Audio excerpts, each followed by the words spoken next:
A lot of the time when we make a mead and there's lots of ingredients, there's always some fluctuation when you do it at home, and it could come out slightly different. So today we're doing a mead that's very, very simple and very, very easy to replicate because you almost don't have to measure anything. More on that in a sec. Now you're probably wondering what the heck I'm talking about. We are going to be making a chai mead. Now, one sec. You might have seen this stuff in your grocery store, Tazo Classic Chai Latte. If you've ever gone to a place called Starbucks and ordered a chai latte, this is what they're making it from. It's a mix of black tea and a bunch of spices. But you know what it is? It's consistency in a package. That's what it really is. We're gonna make a 1 gallon mead. We're gonna use 2 of these and some honey and some fermented, not fermento, not F-E-R-M-A-T-O, fermented. I know it's just the way I talk. This is how it comes out. But anyway, let's get started on this. So, what do we need first? First of all, you need to take all your equipment that you're going to use and you need to sanitize it in the red bucket of sanitization. Or whatever color bucket you happen to have available to you. Yeah, color isn't really that particular. It's the sanitization part that's important. All right, so this honey that we're going to be using is from our friend Todd Truby of the Pinellas Beekeepers Association. It's about as good a honey as you can ask for. It's unfiltered, unpasteurized, all the good stuff. He grew it himself. He raised the bees. He named them all. He knows every single one of them by name. And I'm making this up at this point. But this is 3 pounds because he said it's 3 pounds. I know this jar holds 3 pounds, so we're not going to measure. So this is, again, a very simple trick. If you have a mason jar that holds a quart, fill it with a quart of honey, and you don't even have to weigh it. I'm going to pour it in, but it's not all going to go in, but I got a way to fix that. All right, so I have a bunch of honey in the funnel already. And basically, here's what happens. If you don't do something, it's going to fill up that funnel. By the way, that's really good honey. I just got a finger full of it. Let me wash my fingers off. Okay, so it's going to take like an hour and a half for all that honey to go through. I have half a jar left, but we know this is 3 pounds. We know we're going to be adding some water, so I have some warm, it's like above body temperature water. It's not so hot that it'll kill anything, but you know, I'm going to fill that most of the way. Put the lid on. Shake it up. There's some bejesus in there. We got to get it out.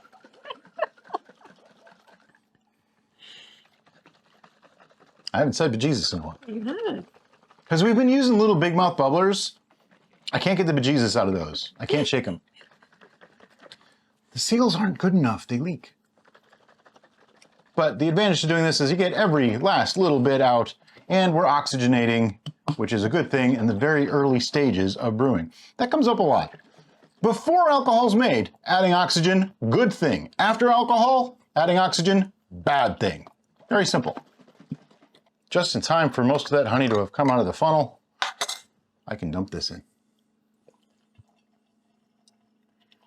It pours so much easier now. Look at that.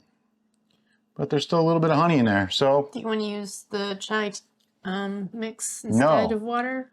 Or do you know exactly where the chai? Okay. I don't. Let's use some of this, because she's right. I don't want to overfill. Okay, so I'm just going to pour some of this in.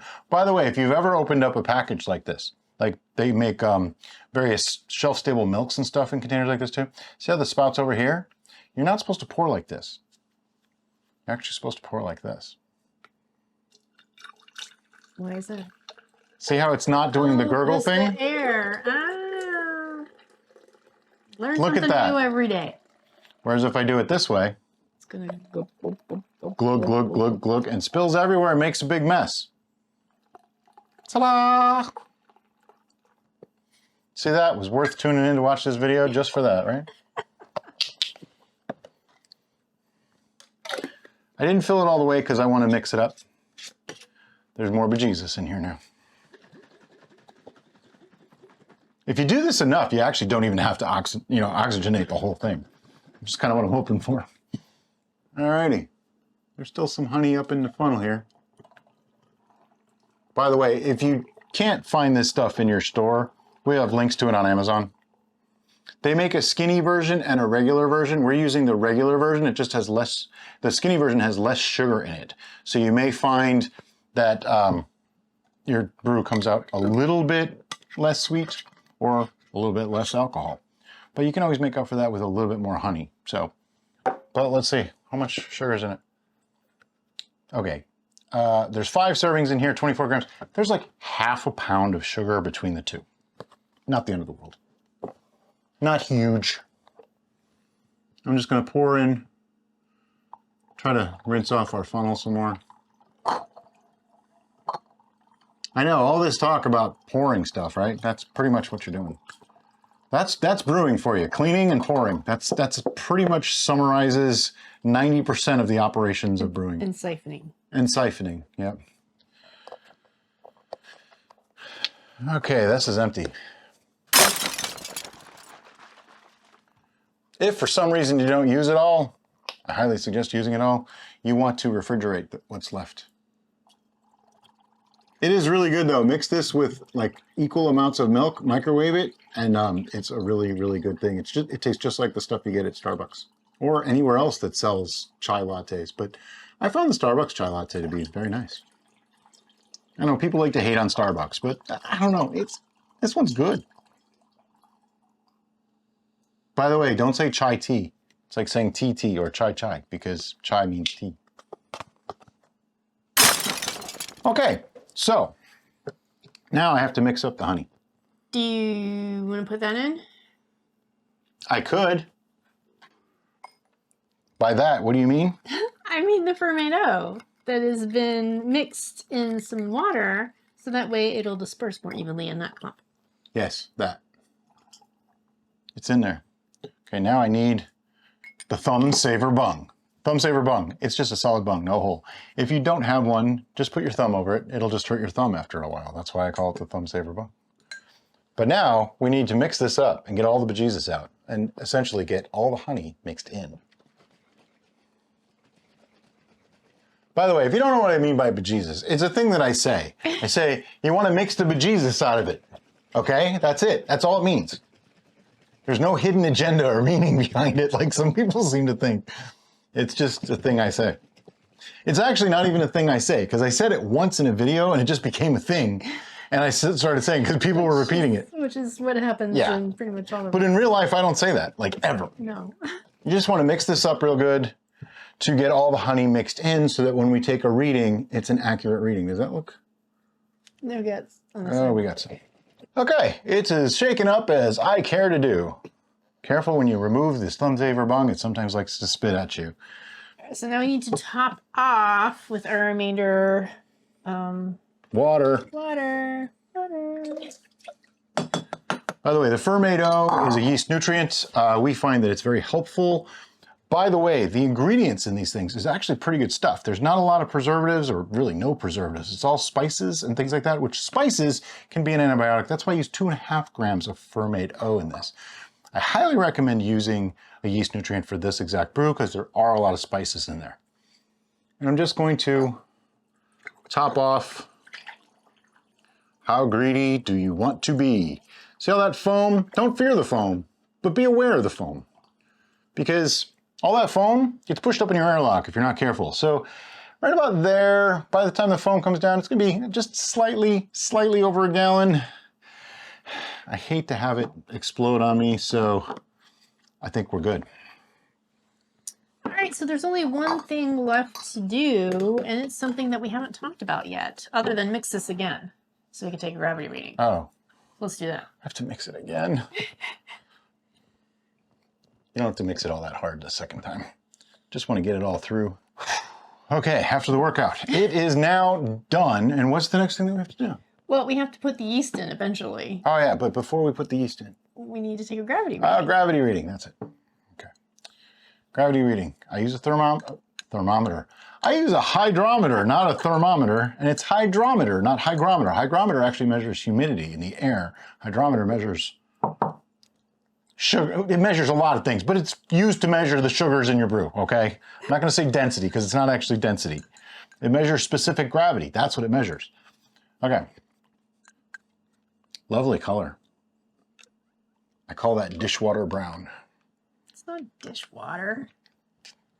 Looks like diluted coffee. Okay, this is gonna be a little bit on the high side, so maybe we are gonna add some more water. Okay.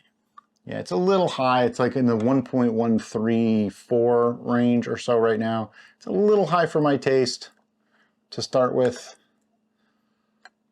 The higher you go, the more risk of a stall. So we're just gonna add a little bit more water. Gotta be more greedy. Whoops. But even that little bit can actually drop it, you know, that 10 or 20 points that we need to get down to closer to like 1.100 or so. Notice the gentle mixing. Don't want to make more foam. All right. Let's try. You know what it actually looks like? Beer. Yes. It very much looks like we're making a beer. We're not. This is mead. Mead is nothing like beer, no matter what anybody tells you. Unless you make it like a beer, in which case it's a braggot. It's still on the high side, but I think we can work with it. I'm going to call it at 1.124. See how much different that can be? Okay, now I'm going to pour the sample back in because everything here was sanitized. I'm not going to make her sing it again. If it wasn't sanitized, you don't want to dump this back in. And I didn't want to do it the first time either. And now all that's left is yeast. For our yeast selection, we've decided to go with Mangrove Jack's MO5, which has been a pretty proven performer for us. We also happen to have, just like I always seem to, a half packet of it lying around. And it also is an 18% tolerance yeast. What that means is that, in theory, given the right conditions, this yeast will ferment up to 18% alcohol, if there's enough fermentables to actually get to 18%. Obviously, we don't have enough to get to 18%, so it won't be 18%. But if it was, it could get there, which means with all the extra antibiotic properties of this must, hopefully this yeast will be able to do the job.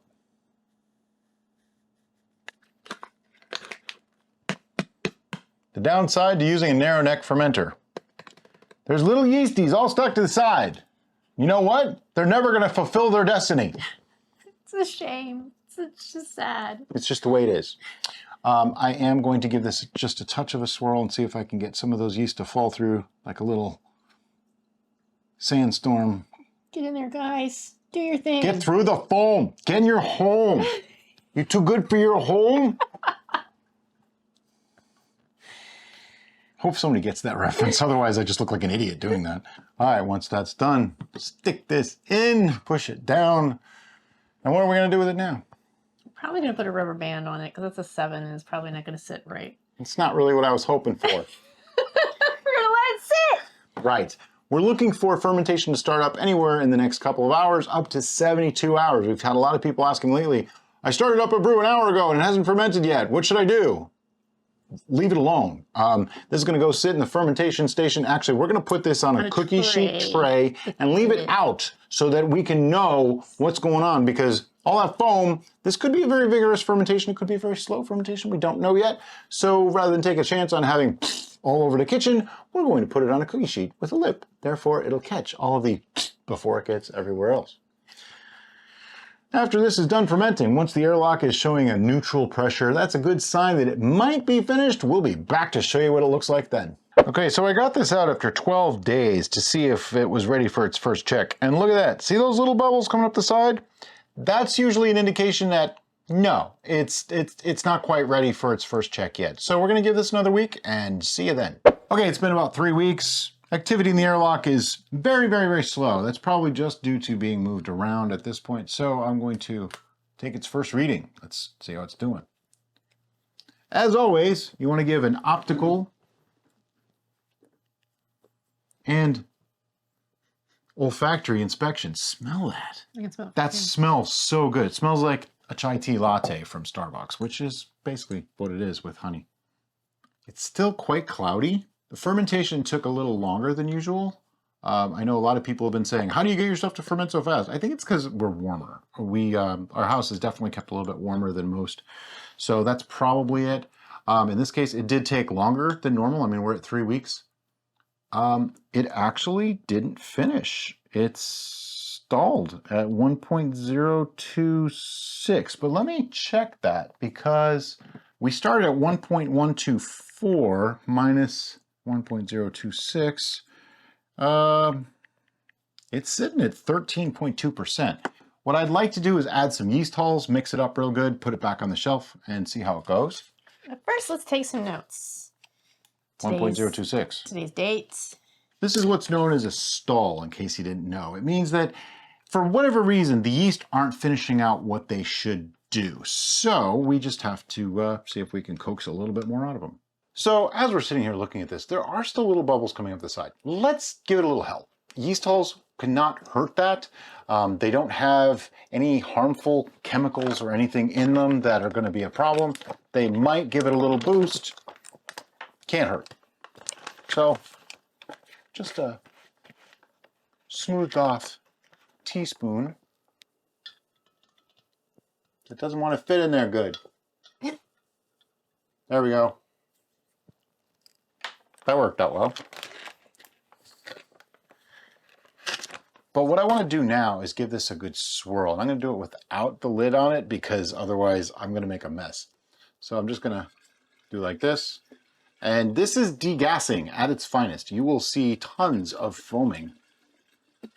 I want to get everything active, everything moving. I'm not really shaking it to cause mixing. Like you might have heard some sloshing. It's really just moving around in the jar. But there's so much CO2 coming out.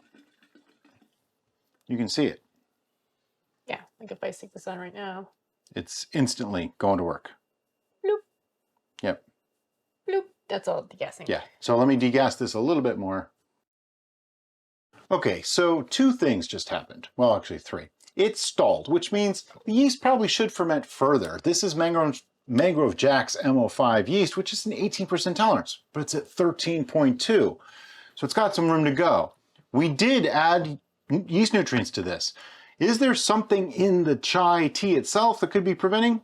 Possibly. Quite possibly. I don't want to go there yet. It's a spice mix though, so. Right, spices tend to be a little antibiotic, so it could be that.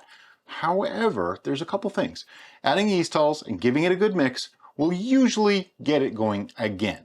Even if it doesn't, we have a solution for that, and that's pasteurization, which we'll probably end up doing anyway, so not to worry. Sometimes a stall can be a real problem. In a mead like this that we intend to be a little bit on the sweet side, 1.026 isn't really even a problem for sweetness level. It's probably going to make this taste really, really good. So we're going to put this back on the shelf, see what it does on its own, and we'll be back to show you how it's doing. Okay, so this has been sitting since April 4th. Today is April 11th, so it's 7 more days. It did seem to stall at 1.026. Now, we say it stalled, but we don't actually know. It could have been just fermenting really, really slow. It just seemed like it was a little too long for our typical stuff, so we gave it some yeast hulls, gave it a little jump start, and we'll see how it's doing. So today, we're going to take another reading. If you just need a swift kick in the butt, or we needed to give it hull. I apologize because the jokes just won't get any better. All right, so let's see. It does not look like it did anything. 1.026. It's exactly the same. That is done. Yeah. Okay.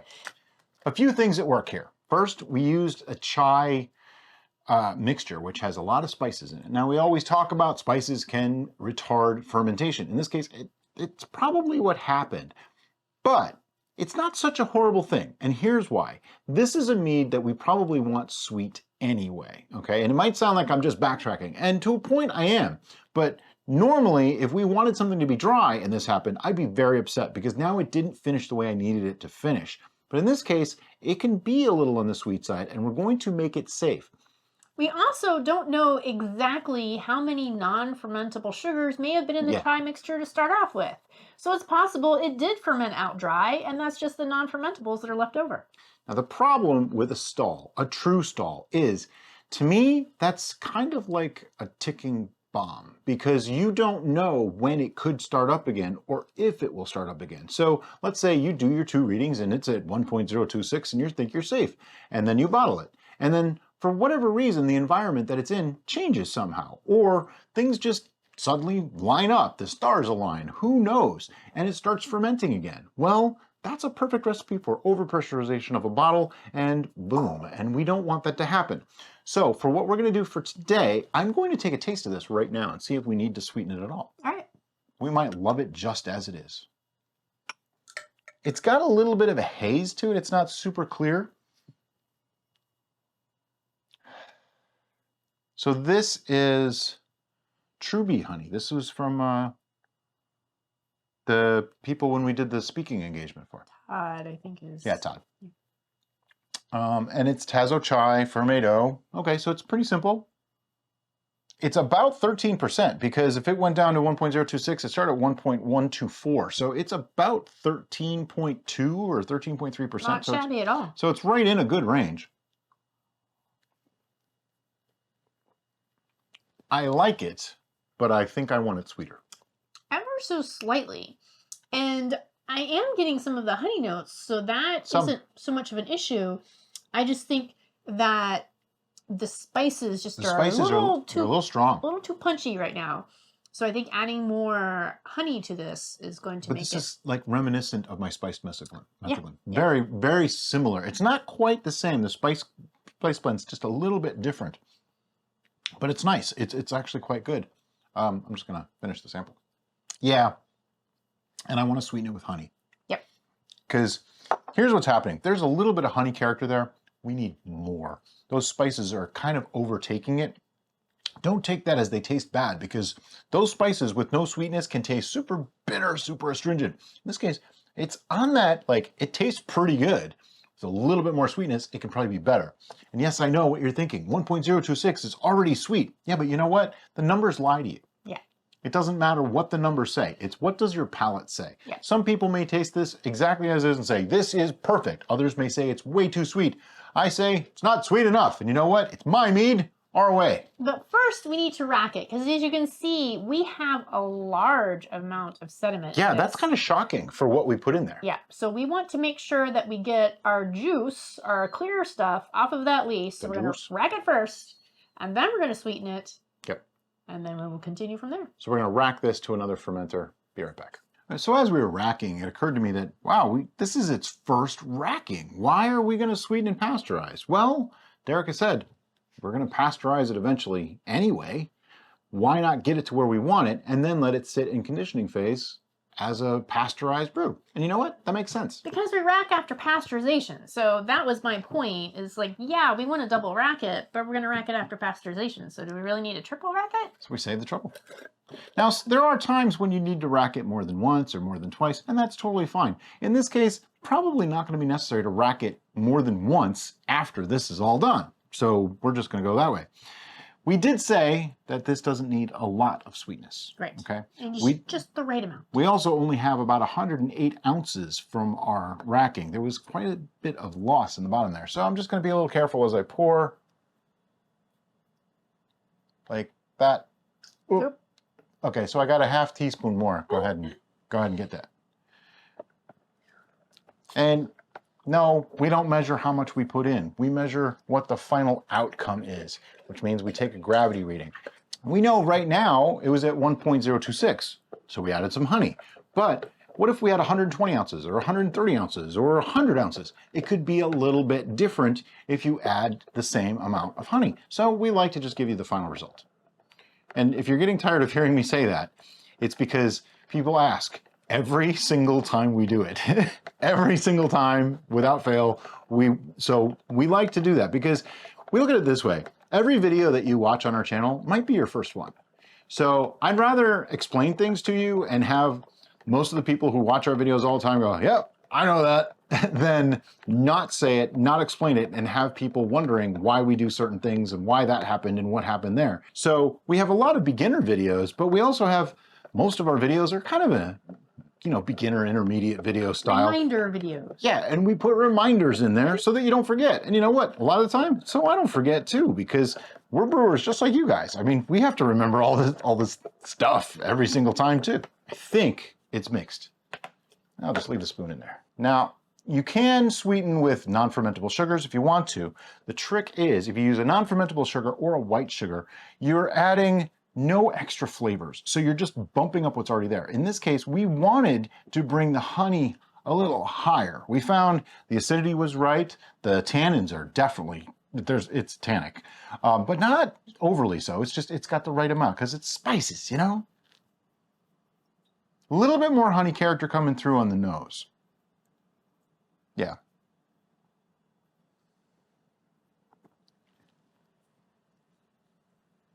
I even think I want a little bit more. There's a little bit of a bitterness coming through because of those spices that I really would like to take down a notch. Yeah, I would say just about as much as I added the first time, about all we really need now. This is fine tuning. If you're not used to doing this, add less than you think and just use more steps. And it's totally okay to do that. About like that. I got smart that time. I poured it slower. This is shaping up to be quite nice though. I'm gonna like this. This is definitely a metheglin. And the idea behind this was to give you guys a real sense of what it would taste like to taste our mead, because now you have the same spices, same spice mixture if you use that mix.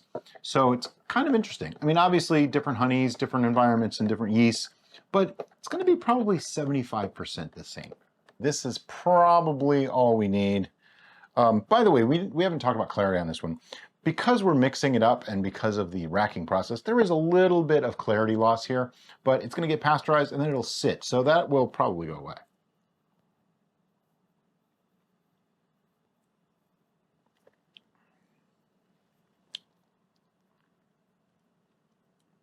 Now I get a little bit more honey on the nose, but the honey character is there. Now it tastes like spiced honey rather than spices with a touch of honey. It tastes like spiced honey. Yeah. It's beautiful. I'm happy with that. Yeah, me too. All right, so it's time to get the reading equipment back out so we can give you a gravity reading. Yes, now we get to tell you just how sweet it is. And to find out, we're just going to take a gravity reading like we always do. Red Hots. Yeah, she was trying to figure out what this reminds her of, because the cinnamon and clove thing. Well, you don't have to fill it to the top. Yeah, well, I didn't want to, oxidize it by pouring it back in. So I didn't give a guess on this one. Well, it's too late now. I've already glanced at it, so I'm not going to. 1.042. Now, before anybody freaks out, because that's just overly sweet, you have to remember something. These spices are very strong, and those spices in particular need a lot of sweetening to taste good. I mean, think about it. If you get that pumpkin spice latte at Starbucks, do you have any idea how much sugar is in that to make that taste good? Because those spices are very astringent and very bitter on their own. So the sweetness is necessary. And sweetness is very relative that way. Just because the number says it's a dessert mead, which you might still consider it a dessert mead, the spices make it taste a whole lot less sweet than that. It really doesn't come across as like this cloying, sickly sweet thing at all. And I could even go sweeter on it. But I know one thing, it's 3 weeks old. We're going to pasteurize it, which is going to mellow some of those flavors, and it's going to sit for a while. In a year, this is going to be pretty amazing. But for now, what are we going to do with it? We're going to rack it to a 1 gallon narrow mouth fermenter, and then we're going to pasteurize it. Right. And once we pasteurize it, we'll put the airlock back on, which I'll probably leave the airlock on while I pasteurize. I tend to do that now, and it doesn't seem to have any ill effect. And then it'll sit on the shelf for a week, maybe 2, and we'll be back to give you a final tasting and assessment, because it won't look like this anymore. It's been exactly 7 days since we pasteurized this, and it's been sitting and clearing and doing all the things that we like it to do. So today is our semi-final tasting, because realistically the final tasting comes after a year. The 2 year is kind of like an extra final tasting. I mean, we do so many, but it's more to show how something progresses over time and what it can be like when it's young, what it can be like when it's been aged, that sort of thing. Showing all the permutations and changes that come along the way. First, color and clarity. The color is actually very nice. It's not ultimately clear. It's like a mostly clear 7.5. I mean, it's got a little, if you look down from the top, it looks much clearer than from the side. It's got a haze. Maybe it's an 8. It's, that rating doesn't even matter. From the side, it definitely has a haze. But looking straight down, it's like crystal clear. Crystal clear, yeah. That's weird. Yeah. It must be very, very, very, very, very minute particles That's what it is. that the light is refracting upon, causing the illusion of a haze. Okay, on the nose. It's a little astringent on the nose. The spices are a little on the nose, you might say.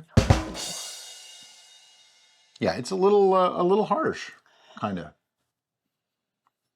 I think we've said that before, though, that the smell was... I could imagine, and I know I'm jumping the gun, but that's how my brain works, people. Mixing this in a cocktail with cream on ice in the shaker would be fantastic. Throw a little rum in there. Okay, I'm going in. Okay, all that astringency on the nose is not in the taste. In the taste, it's beautiful. It's got a nice melding of all the spices with a good sweetness from the honey. Because we ended up we back sweetened this with Sourwood Honey. Yeah. It's actually a 1.042 final gravity, which you know if you were watching the whole video, which sounds very high, but remember what I was talking, that astringency? Yeah, it needed that. I do get a little bit of it in the taste, but it's very, very in the back of the mouth. It's got that like drying sensation on your tongue because of all the spiciness. Yeah. Spicy. Very glad we didn't decide to add tannin to this. I think that would have been a bad idea. Yeah. Because all those extra spices have a good amount of tannin. Yeah, I mean, I like this. I'm not going gaga over it or anything, but I like this. I would drink it. So what would you say, in your professional opinion, in the years it's been since you've had it, because we drank it all, is the difference between this and your Mephiclin taste profile-wise? A different blend of spices. This is more cardamom, clove, and anise, where mine was more cinnamon, allspice, and a little bit of clove. Okay. I'd like more cinnamon. I'd like more allspice in this. Because they picked all the very tannic, astringent spices, and that's what's coming through. Where mine were more of like cinnamon is kind of a sweet, hot thing. Sure. So that's the main difference. To really improve this, you know what I'm wondering? We're not going to bottle this yet. I have an idea. I'll tell you after. Craziness.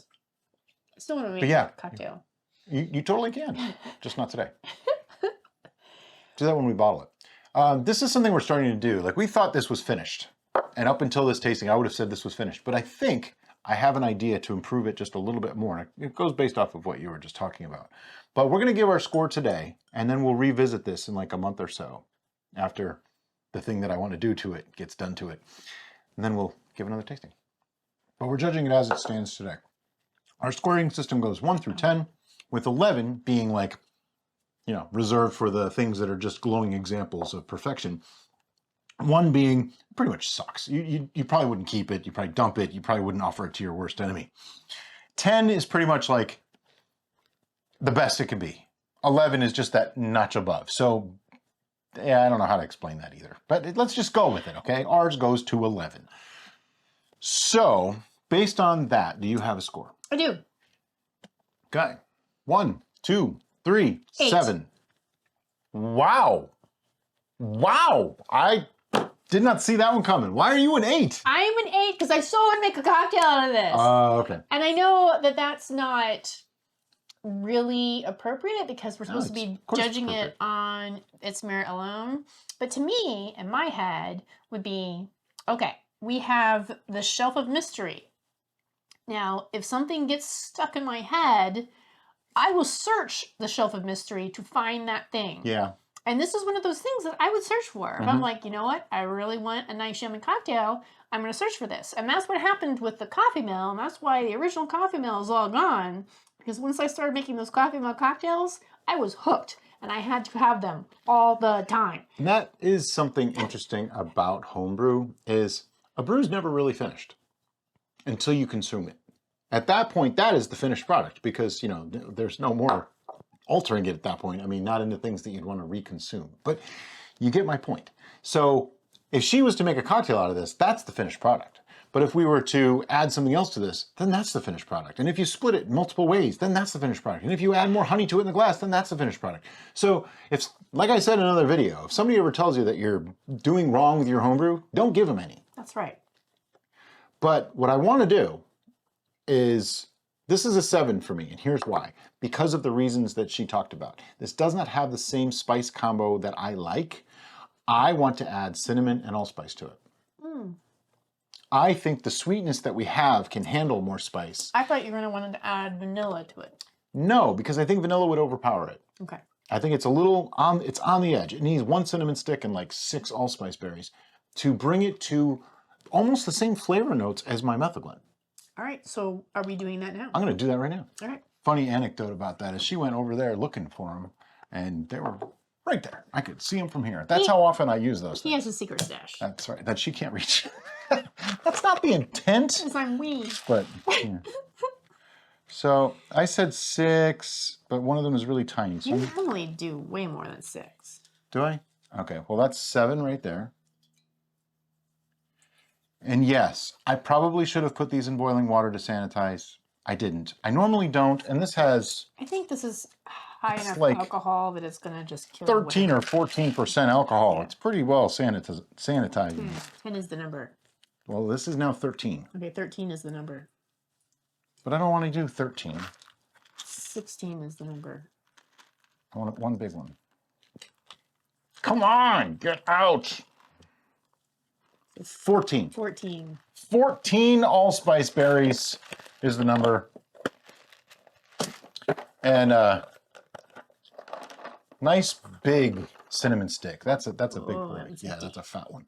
And how long do you think this is going to sit? I'd say 2 to 3 weeks. Yeah. Well, we may test this in 2 weeks. The reason being the alcohol will extract quite a bit of those flavors. Now, keep in mind, it's been pasteurized. We can sweeten this if we need to. Oh, that's true. Yeah. See, that's the other cool thing about doing it the way We we have did. options. There's lots of options. All right, let's take a newt. Take a newt. A newt. But I got better. A newt. Okay, so that's what we're going to do with this. But for now, consider this a done product. If you don't really like the cinnamon allspice combo as much as I do, this is a great brew as it is. I mean, I gave it a 7, mostly because I judge all methylens against my methylene that was an 11. But I had full control over everything in that. For a pre-made spice blend, Right, because that was this is quite nice. That was our original intent, was to have just a pre-made spice blend. So we're going beyond that now. So the next thing will be a separate video because it's beyond our initial concept. Yeah, we'll just do like a tasting video coming up in a couple of weeks. Yeah. But for now, thanks so much for watching and have a great day. Bye-bye.